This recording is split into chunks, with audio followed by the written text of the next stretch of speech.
If you look at the data, it would be compatible with history for the peak to be very soon.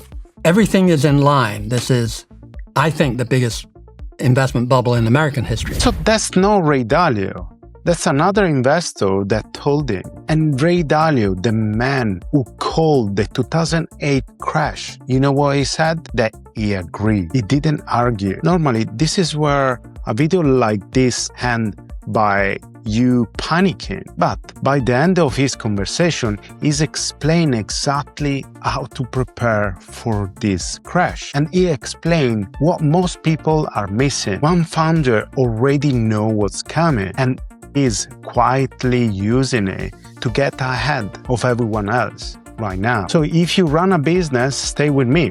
I will show you exactly what that founder is doing and how we can copy and how you can copy as well. Before you listen anything else he's saying, the important is exactly understanding who is saying. So who is him? He started Bridgewater in a 2-bedroom apartment in 1975, and he grew it to a multi-billion-dollar hedge fund, actually the biggest hedge fund on the planet. I think it was something like 53 billion. We produced about a 12% return with never any significant losses, and it was uncorrelated with other investments. And in 2008, the year that we had the financial crisis, his fund was up while the rest of the market was fell almost 40%. So when he's saying that this is maybe one of the biggest bubble of America, we maybe have to pay attention. That's the same guy running the same numbers again.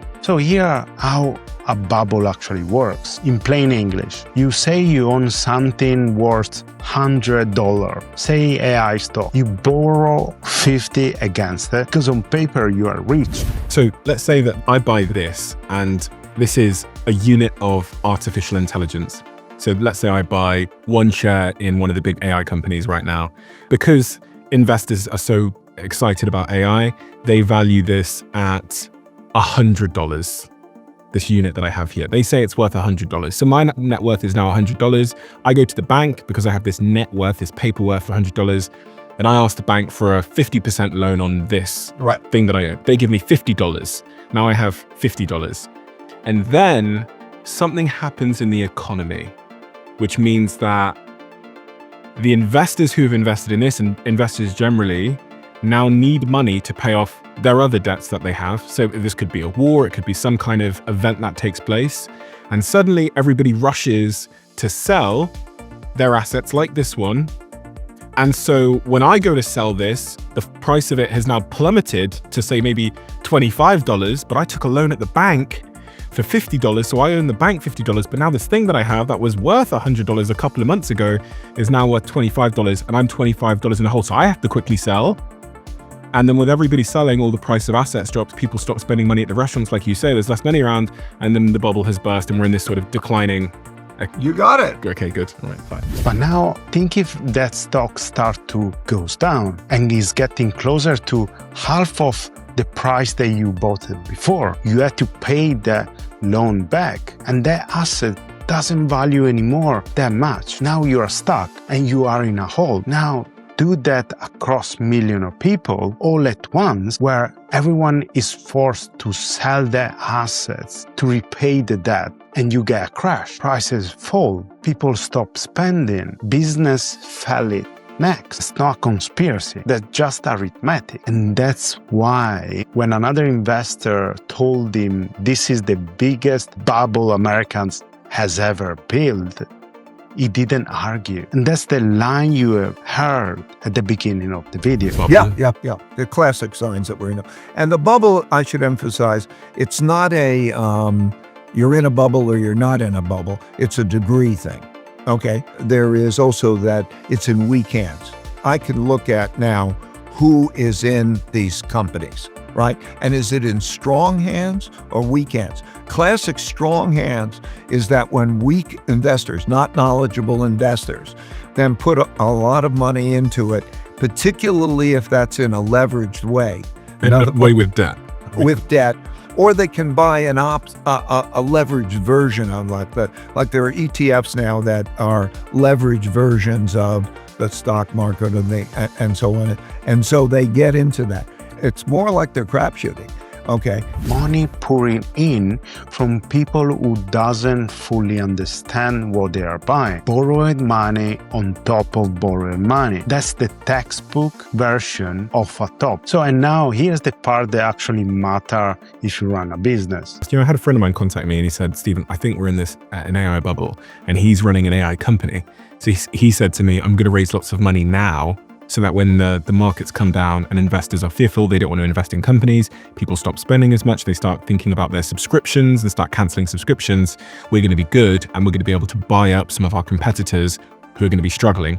So he's just raised hundreds and hundreds of millions of dollars for his AI company. Because we have to prepare if this something happen. That's not Dalio's story, that's Stephen's, his own friends running his own AI company. And that friend isn't panicking. He's raising as much cash as he possibly can right now, while the money still easy. Why? Because he already knows what happened next. When the market turns and people start canceling subscription to save money, most company will be desperate. He won't be. He will have a lot of cash, and he's using that cash to buy his struggling competitors. It's a perfect strategy. And Dalio, on reaction of it, is saying there is a perfect good example. That's not luck, that's a plan built before the crash, not during the crash. So how do you actually do that? And Dalio's answer starts with one question. I used to count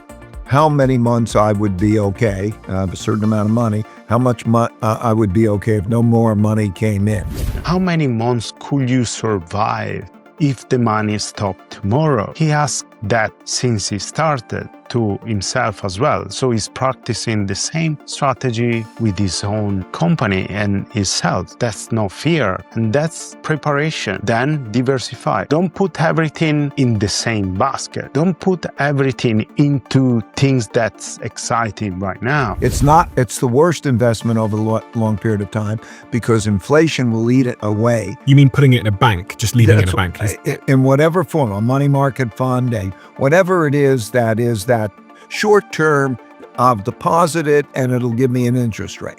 Okay. And that's what they think about as cash. Nobody leaves it literally in cash, because if it's literally in cash, it doesn't earn interest. So why shouldn't I put it there and get some interest on it? And so that's cash.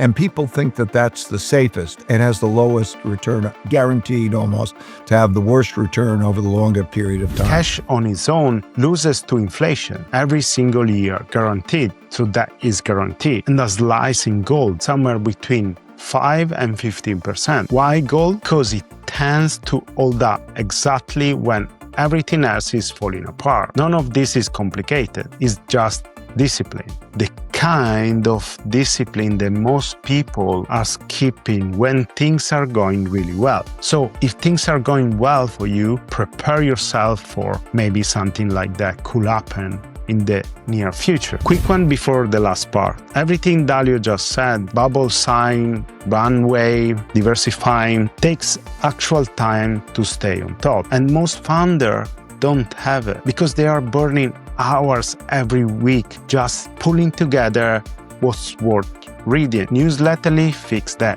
Go from blank page to curated newsletter in minutes. Get your time back to actually run your business, not just keep up with it. Grab the lifetime deal in the description. Buy once, own it forever. All right, let's go back to Dalio, because this part actually is the most important part if you are starting from nothing. Maybe you are not sitting on saving to diversify in the first place. And Dalio's answer to that is pretty simple. Your only asset is yourself, and I guess what you're going to get from the government. How do you sell yourself at getting a better income? Or how are you getting money from the government? Mm-hmm. You selling yourself is the main thing. Only real assets is yourself. Get really good at something, people will pay well for it. And this is the part I get really impressed from the full conversation. Is those at the top whatever the thing you're buying, if you're buying a painting, a piece of furniture, a piece of clothing, a person's time or whatever, command premiums that are many multiples of the average. It's almost like if you could invest 10% more of your time, your effort, your skill to go up, okay, you will get twice as much for 10% better, something like that, okay? So that's part of the formula of life and a formula of employment. He's saying if you push just 10% further in your skill, in your effort, don't earn 10% more. You can earn twice as much. Average work is getting cheaper because of AI, but excellent work is getting more valuable. The gap is the real advantage right now before any bubble even pops. So here's the whole thing in one line. He thinks we are in the biggest bubble America has ever built. It will pop, probably through that, no headlines. The founder who make it true aren't the one hoping it doesn't pop or it doesn't happen. They are one that they are building cash and options for it right now. Like the guy quietly stacking money to acquire his competitors at a cheaper price when the bubbles pop. And the people who come out ahead afterwards are the ones who get genuinely good at something AI can just copy. So ask yourself, if the money stopped tomorrow, how many months could you actually survive? If you want the full breakdown of this, the exact numbers, and the one move I'd make first, I send it to the newsletter. Link in the description. And tell me in the comment, are you preparing for these bubbles to pop, or what are you thinking? It will ever happen? Subscribe if you're new, and see you to the next one. Bye bye.